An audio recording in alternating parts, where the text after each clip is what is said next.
Assalamualaikum warahmatullahi wabarakatuh. Saya Fadila Aulia dengan NPM 231808086. Selanjutnya akan melakukan DOPS, yaitu perawatan luka dan juga penjahitan pada luka. Perkenalkan, saya Dr. Muda Fadila Aulia juga IGD pada hari ini. Biasanya akan saya lakukan pada pelaksanaan pada Bapak ya Pak ya, apakah bersedia? Dikarenakan pasien itu mengalami luka tusuk, maka akan saya lakukan preliminary survey untuk mencegah terjadinya shock pada pasien. Yang pertama, ARW, pastikan tidak ada hambatan jalan nafas pada pasien, tidak ada snoring, lorging maupun stereo pada pasien. Keterangan RW paten, kemudian selanjutnya breathing, look, listen, and feel. Didengarkan untuk breathing pada pasien, untuk RR-nya dihitung selama 1 menit, kemudian juga pastikan tidak ada tanda klinis pada pasien, misalnya tanda pneumotoraks atau trauma benturan pada rongga dada pada pasien. Selanjutnya C, circulation, kita hitung pada pasien selama 1 menit, kemudian kita cek juga apakah terdapat tanda-tanda shock pada pasien. Kesimpulan, circulation pasien dalam keadaan stabil. Kita pasang juga infus untuk memastikan pasien tidak dalam keadaan shock atau tidak terjadi dehidrasi. Selanjutnya D, disability, kita nilai juga untuk ngecek pada pasien. Bapak tinggalnya di mana Pak? Di Rancabes. Bapak bisa angkat tangan Bapak nggak? Oke, baik. Untuk DCS pada pasien itu 15, yaitu kompos mentis. Kemudian kita nilai juga untuk pupil pasien apakah disokor atau tidak. Kemudian kita lakukan pemeriksaan refleks pupil untuk keduanya. Kesimpulan, untuk disability pada pasien dalam keadaan stabil dan disposisi pada pasien tidak ditemukan adanya jejas ataupun luka pada tubuh pasien kecuali pada daerah brachii-sinistra pasien, yaitu berupa luka tusuk pisau. Kemudian untuk primary survey pada pasien dalam keadaan stabil, kemudian akan saya lanjutkan ke secondary survey. Baik Pak, saya akan tanya beberapa hal, mungkin akan ada beberapa pertanyaan yang masih sensitif, namun jangan khawatir, saya akan menjamin nasihat apakah bersedia Pak. Oke, untuk Bapak sendiri apakah ada alergi Pak? Nggak ada ya Pak ya. Lalu untuk lukanya sendiri apakah sudah diobati sebelumnya? Cuma dibalut ya. Baik, kemudian Bapak apakah ada riwayat penyakit tertentu atau pernah luka juga sebelumnya Pak? Nggak ada ya. Lalu, baik Pak, apakah sebelumnya Bapak ada mengonsumsi makanan atau minuman tertentu? Minum kopi ya. Kemudian untuk lingkungan Bapak bagaimana Pak? Apakah Bapak kerja di sekitar yang menggunakan benda-benda tajam atau bagaimana? Enggak ya. Lalu bisa Bapak jelasin nggak kronologi gimana Bapak bisa ketusuk pisaunya? Ya tadi kayak ribut-ribut, cuma omong-omong doang, tapi tiba-tiba kayaknya minum pisau jadinya berantem. Berantem, jadi ketusuk pisaunya pas berantem ya Pak ya. Baik, di sini akan saya lakukan pemeriksaan fisik pada pasien. Di sini pasien tampak sakit sedang, kemudian juga pasien kompos mentis. Lalu selanjutnya akan saya lakukan juga TTP pada pasien. Untuk TTP pada pasien masih dalam batas normal. Kita cek juga HTT pada pasien. Untuk mata pasien apakah terdapat konjungtiva analis atau sklera icteri. Kalau hidung pasien apakah terdapat sekreta yang keluar. Kemudian pasien apakah tampak sianosis. Lalu kita cek juga untuk tangan pasien dan juga kaki pasien untuk CRT-nya apakah kurang dari 2 detik atau tidak. Kemudian kita cek juga apakah terdapat luka ataupun jejas pada tubuh pasien. Baik Bapak, jadi selanjutnya akan saya lakukan pelaksanaan pada luka Bapak ya Pak ya. Mungkin nanti akan membuat Bapak operasi dengan aman, dan kita lihat terlebih dahulu untuk ukuran dari lukanya. Apabila ukuran lukanya besar, kemungkinan akan kita lakukan penjelitan. Bagaimana Pak, apakah Bapak bersedia? Jadi ya Pak ya, baik Bapak setelah kami siap, saya ingin ceritakan terlebih dahulu. Baik, di sini kita persiapkan alat-alat terlebih dahulu. Di sini ada cairan NaCl sebagai cairan steril, kemudian di sini juga ada betadine, lalu ada jarum, kasa, kemudian ada plester, lalu ada handscoon steril, kemudian di sini ada alat steril dan juga ada spat untuk untuk lidocaine dan juga ada SPED kemungkinan apabila akan dilakukan tindakan penyuntikan ATS, kemudian di sini juga dexteril. Baik, yang pertama kita buka terlebih dahulu.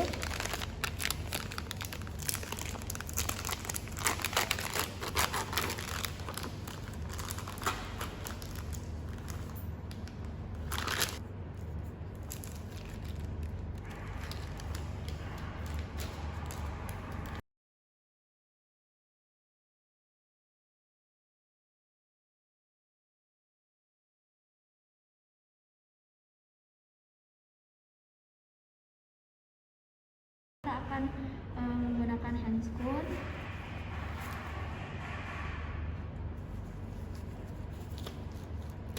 Baik, di sini kita deskripsikan luka terlebih dahulu. Di sini untuk lokasinya itu berada pada lengan kiri pada pasien. Kemudian time itu tisu. Kita lihat juga untuk dasar luka pada pasien apakah bersih atau tidak. Kemudian kita lihat juga apakah ada tanda infeksi seperti misalnya ada kemerahan atau ada pus atau bengkak. Lalu kita lihat juga apakah luka pasien merupakan luka kering atau luka basah. Lalu selanjutnya kita nilai juga untuk tepi luka pada pasien, apakah rata atau sudah tajam atau terdapat jembatan jaringan tidak. Di sini untuk luka pada pasien yaitu tepi rata dan juga tidak terdapat jembatan jaringan pada pasien. Untuk jenis lukanya yaitu luka tusuk akibat pisau. Apabila masih terdapat pendarahan, bisa kita dep hingga pendarahannya berhenti atau hingga pendarahannya minimal. Kemudian jika sudah, lalu kita bisa disinfeksi dengan menggunakan NaCl. Di sini saya meminta tolong untuk asisten saya untuk menyemprotkan NaCl. Baik, selanjutnya jika sudah dirasakan bersih pada luka pasien, bisa kita berikan betadine untuk membersihkan kotoran pada pinggir-pinggir luka pasien. Baik, selanjutnya kita oleskan betadine pada daerah pinggir luka pasien dengan gerakan dari sentral ke perifer. Jika sudah, selanjutnya kita tutup menggunakan dexteril. Baik, lalu selanjutnya kita mulai penjahitan. Di sini akan saya suntik terlebih dahulu.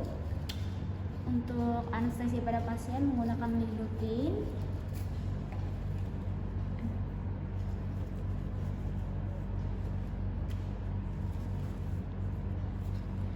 Aspirasi terlebih dahulu untuk memastikan tidak ada darah yang masuk, kemudian kita suntikkan. Jika sudah selesai, selanjutnya bisa kita posisi yang sebelahnya. Kita aspirasi, kemudian kita suntikan kembali.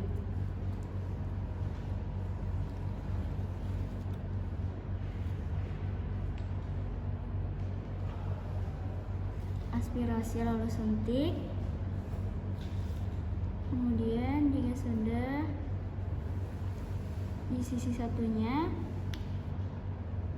aspirasi kemudian suntikan.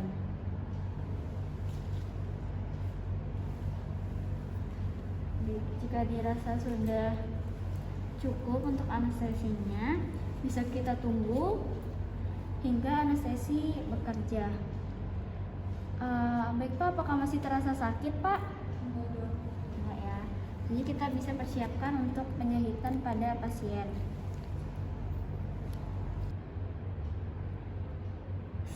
Di tengah, kemudian agak sedikit ke kanan.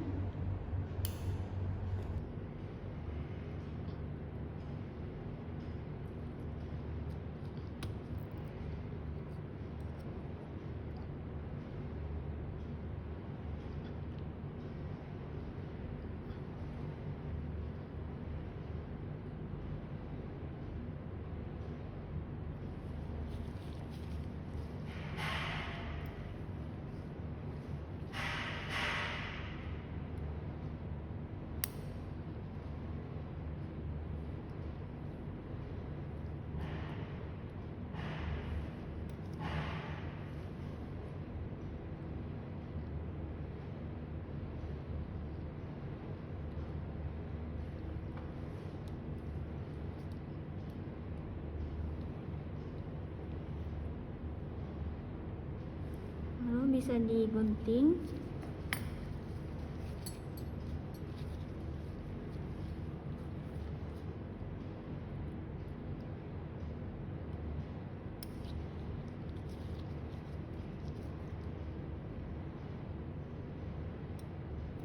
Kemudian kita jahit hingga luka tertutup.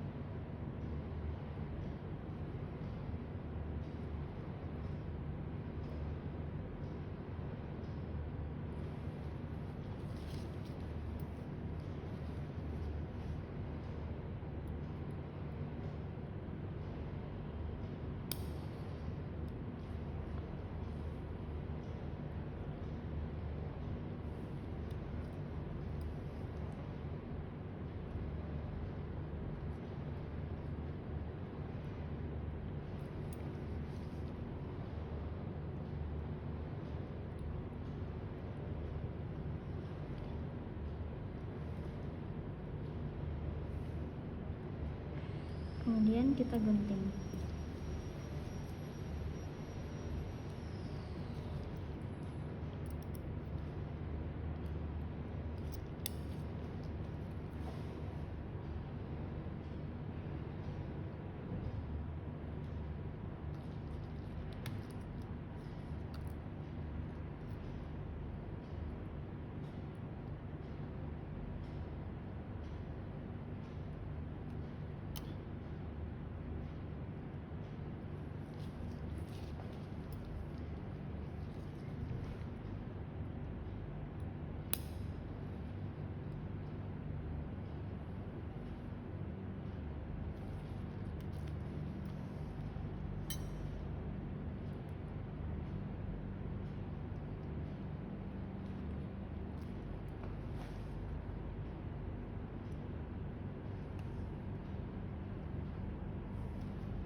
Baik, untuk penjahitan sudah selesai. Mungkin bisa sekalian dirapikan terlebih dahulu. Baik, jika sudah selesai dijahit, bisa kita bersihkan kembali menggunakan betadine.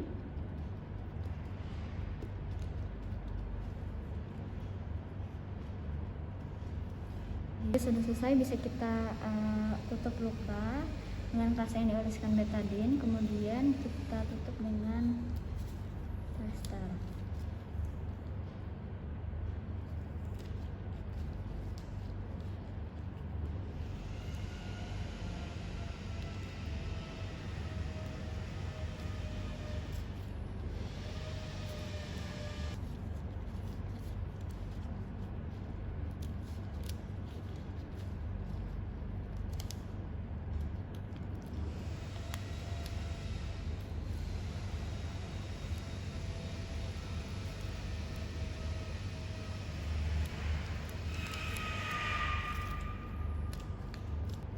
Baik Bapak, penjahitan sudah selesai ya Pak ya.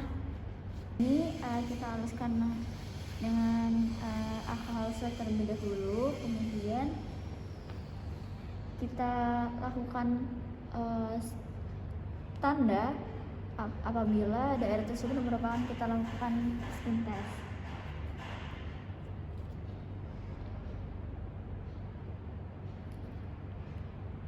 Kita aspirasi terlebih dahulu, kemudian kita suntikan. Kemudian kita tunggu, lalu kita tunggu 10-15 menit. Bila tidak terlihat adanya tanda-tanda alergi, maka bisa kita lakukan pemeriksaan tetanus. Bersihkan alkohol swab sentral ke perifer, kemudian kita suntikan anti tetanus secara intramuskuler di musculus deltoideus. Kita aspirasi sedikit untuk melihat apakah ada pendarahan. Jika tidak ada, kemudian bisa kita suntikan. Baik Pak, kita sudah melakukan penjahitan pada luka Bapak. Nah, nanti untuk balikan itu diganti tiap hari Pak ya, bisa dengan dikasihkan metadin jika terjadi infeksi. Apabila terjadi infeksi seperti ular nanah atau kelas hewan pada luka Bapak, mungkin Bapak bisa bawa ke vaskes terdekat. Kemudian boleh gerak, tapi jangan terkena benturan ya Pak ya untuk area luka Bapak. Kemudian juga Bapak bisa makan yang banyak protein, misalnya putih telur atau gabus. Untuk pelepasan dari jahitannya itu sendiri kurang lebih 10 hari. Jadi mungkin kalau misalnya jahitannya bagus, bisa kita buka 10 hari ke depan. Apakah ada yang Bapak tanyakan? Ya, Pak. Baik, terima kasih ya Pak. Semoga